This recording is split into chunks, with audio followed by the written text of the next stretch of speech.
Hello friends, welcome to Ramya channel. இன்றைக்கி என்ன recipe பார்க்க போகிறோன்னா, ஒரு லஞ்ச் ரெசிபி தாங்க பார்க்க போகிறோம். லஞ்ச் பாக்ஸ்க்கு இப்படி சட்டுன்னு ஒரு சாதம் செய்கிறது எப்படிங்கிறத தான் நாம் இன்றைக்கி பார்க்க போகிறோம். 10 மினிட்ஸ்லேருந்து 20 மினிட்ஸ் வரைக்கும் ஆகும் இந்த ரைஸ் செய்யறதுக்கு. திடீர்னு கெஸ்ட்டு வந்துட்டாங்க, லஞ்ச் செய்யணும், காய்கறி எதுவும் இல்லைன்னா இந்த சாப்பாடை நீங்கள் ட்ரை பண்ணலாம். அது வேறு எதுவும் இல்லைங்க, அரிசி பருப்பு சாதம் தான். அது நான் எப்படி செய்கிறேன் அப்படிங்கிறத தான் இன்றைக்கி உங்கள் கூட ஷேர் பண்ணிக்கிறேன். வாங்க வீடியோக்குள்ளே போகலாம். நம்ம சேனலை ஃபர்ஸ்ட் டைம் பார்க்குறவங்களா இருந்தால் மறக்காமல் சப்ஸ்கிரைப் பண்ணிக்கோங்க. இதுக்கு நான் 2 டம்ளர் அரிசி, வீட்டில் யூஸ் பண்ணுற அரிசி தான் எடுத்திருக்கேன். அது கூடவே 1 டம்ளர் பருப்பு ஆட் பண்ணிக்க போகிறேன். இதை நல்லா ஒரு 10 மினிட்ஸ் ஊற வச்சுக்கலாம். அரிசி ஊற வச்சுட்டு நம்ம வெங்காயம்லாம் வெட்ட ஆரம்பித்தாலே போதும், நமக்கு கரெக்டாக இருக்கும். ஒரு குக்கர் வச்சுக்கலாம். அதில் ஆயில், தேங்காய் எண்ணெய் ஏதோ ஒன்று விட்டுக்கலாம். அது கூடவே கடுகு, உளுந்தம் பருப்பு தாளிச்சிக்கலாம். நல்லா கடுகு பொரியட்டும். நீங்கள் தேங்காய் எண்ணெய் சேர்த்து செஞ்சிங்கன்னா டேஸ்ட்டாக இருக்கும், வாசமாகவும் இருக்கும். இன்றைக்கி நான் தேங்காய் எண்ணெய் தான் ஆட் பண்ணியிருக்கேன். நீங்கள் ஆயில் கூட ஆட் பண்ணிக்கலாம், அது உங்கள் இஷ்டம் தான். அது கூடவே 1 டீஸ்பூன் அளவு சீரகம் ஆட் பண்ணிக்கலாம். சீரகமும் நல்லா பொரியட்டும். 1 டீஸ்பூன் சோம்பு ஆட் பண்ணிக்க போகிறோம். பெரிய வெங்காயம் 2 வெங்காயம் கட் பண்ணி எடுத்து வச்சுருக்கேன், அதையும் ஆட் பண்ணிக்கலாம். வெங்காயம் பொன்னிறமாக வதங்கணும் அப்படிங்கிற அவசியம்லாம் இல்லை. லைட்டாக ஃப்ரை ஆனால் போதும், கண்ணாடி பதத்துக்கு வந்தால் போதும். அது கூடயே கொஞ்சம் கருவேப்பிலை ஆட் பண்ணிக்கலாம். இப்போ இதை நல்லா வறுத்து எடுத்துக்கலாம். ரொம்ப கலர் சேஞ்ச் ஆகணுங்கிற அவசியம்லாம் இல்லை, லைட்டாக வதங்கினாலே போதும். நம்ம சேனலை ஃபர்ஸ்ட் டைம் பார்க்குறவங்களா இருந்தால் சப்ஸ்கிரைப் பண்ணிக்கோங்க. ஃபேஸ்புக்லேயும் இன்ஸ்டாலையும் ரம்யா சேனலை வந்து ஃபாலோ பண்ணிக்கோங்க. Cooking videos, tips videos, gardening tips எல்லாமே போட்டுட்ருக்கேன், ரெகுலராக போட்டுட்ருக்கேன். பார்த்துட்டு லைக் பண்ணுங்கள். வெங்காயம் வதங்கட்டும். அது கூடயே 3 வரமிளகா, 1 பச்சை மிளகா ஆட் பண்ணிக்கிறேன். இது சும்மா வாசத்துக்காக தான் ஆட் பண்ணுறேன். பச்சை மிளகா காரத்துக்காகலாம் இல்லை, அந்த பச்சை மிளகா வாசம் வரணும், அதுக்காக தான் ஆட் பண்ணுறேன். அதையும் நல்லா வதக்கி விட்டுக்கலாம். ஒரு 5 மினிட்ஸ் ஆகும் வதங்கிறதுக்கு. நல்லா வதங்கட்டும். பாருங்கள், நல்லா வதங்கிடுச்சு. இப்போ 1 டீஸ்பூன் அளவு இஞ்சி பூண்டு பேஸ்ட் ஆட் பண்ணிக்கலாம். இஞ்சி பூண்டு பேஸ்ட்டையும் நல்லா வதக்கி எடுத்துக்கலாம். அந்த இஞ்சி பூண்டு பேஸ்ட்டோடைய பச்சை வாசம் போகணும், அந்தளவுக்கு நல்லா வதக்கி எடுத்துக்கோங்க. ஒரு மீடியம் சைஸ் தக்காளி, 2 தக்காளி வந்து நான் கட் பண்ணியிருக்கேன் 2 டம்ளர் அரிசிக்கு. அதையும் இதில் ஆட் பண்ணிக்க போகிறோம். ரஃப்பாக கட் பண்ணால் போதும், ரொம்ப பொடி பொடியாக கட் பண்ணுங்கிற அவசியம்லாம் இல்லை. அதே மாதிரி வதங்குறப்ப தக்காளி நல்லா வதங்கணும், மசியணும் அப்படிங்கிற அவசியம் இல்லை. லைட்டாக வதங்கினா போதும்.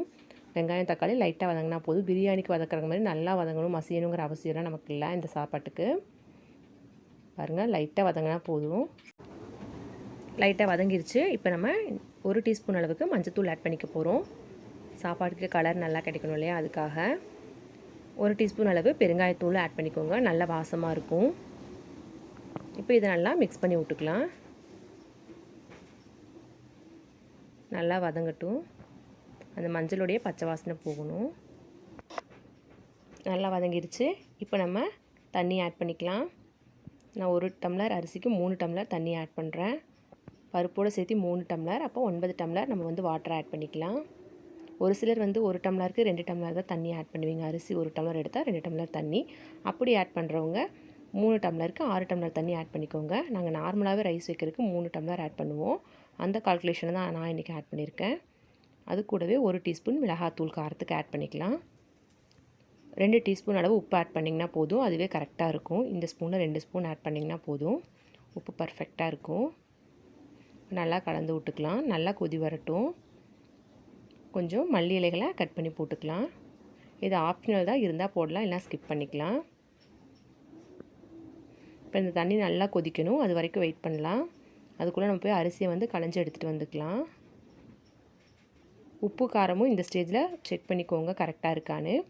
இன்கேஸ் உங்களுக்கு உப்பு பத்தலை அப்படின்னா கொஞ்சம் ஆட் பண்ணிக்கலாம். காரம் பத்தலைனாலும் இன்னொரு ஸ்பூன் சாம்பார் தூள் ஆட் பண்ணிங்கனாலே போதும்.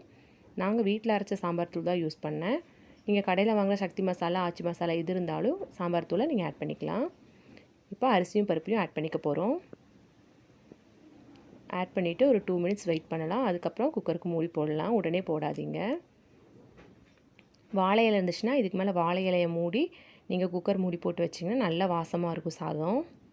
எனக்கு வாழை இலை நான் வெட்ட டைம் இல்லை, அதனால் வெட்டலை, அப்படியே தான் மூடி வச்சேன். வாழை இலையிலேருந்து போட்டிங்கன்னா இன்னும் நல்லா வாசமாக இருக்கும். குக்கரில் இருக்கிற சாப்பாடு திறக்கும் போதே குக்கர் போட்டு 3 விசில் விட்டு எடுத்துக்கலாம். அவ்வளோதான், நமக்கு சூப்பரான சாதம் வந்து ரெடி ஆயிரும். டக்குன்னு செஞ்சிடலாம், எந்த காய்கறியும் தேவையில்லை. திடீர்னு கெஸ்ட் வந்துட்டாங்க, ஒரு லஞ்ச் பண்ணணும், ஈஸியான லஞ்ச் பண்ணணும் அப்படின்னா இதை நீங்கள் ட்ரை பண்ணலாம். 3 விசில் வரட்டும், வெயிட் பண்ணுவோம்.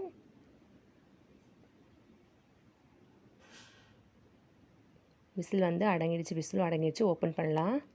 பாருங்கள், பார்க்குறக்கே சூப்பராக இருக்குது. செம்ம டேஸ்ட்டாகவும் இருக்கும். நீங்கள் லஞ்ச் பாக்ஸுக்கு குழந்தைங்களுக்கு கொடுத்து அனுப்பலாம். ஆஃபீஸ் போகிறவங்களுக்கு லஞ்ச் பாக்ஸுக்கு போடலாம். காலையில் எந்திரிக்க நேரம் ஆயிடுச்சுன்னா டக்குனு இப்படி ஒரு சாதம் செஞ்சு எடுத்துகிட்டு போய்க்கலாம். ரொம்பவே ஈஸியான, சிம்பிளான அண்ட் டேஸ்டியான ரைஸ் வந்து நமக்கு ரெடி ஆகிடுச்சு. 1 பாட் ரைஸ் தான். இந்த ரெசிபி உங்களுக்கு பிடிச்சிருந்தா லைக் பண்ணுங்கள், ஷேர் பண்ணுங்கள், கமெண்ட் பண்ணுங்கள். மறக்காமல் நம்ம ரம்யா சேனலை சப்ஸ்கிரைப் பண்ணிக்கோங்க. அப்படியே பக்கத்தில் இருக்க பெல் ஐக்கானையும் கிளிக் பண்ணுங்கள். அப்போ தான் நான் போடுற வீடியோவோட நோட்டிஃபிகேஷன் உங்களுக்கு உடனுக்குடனே வரும். தேங்க்யூ.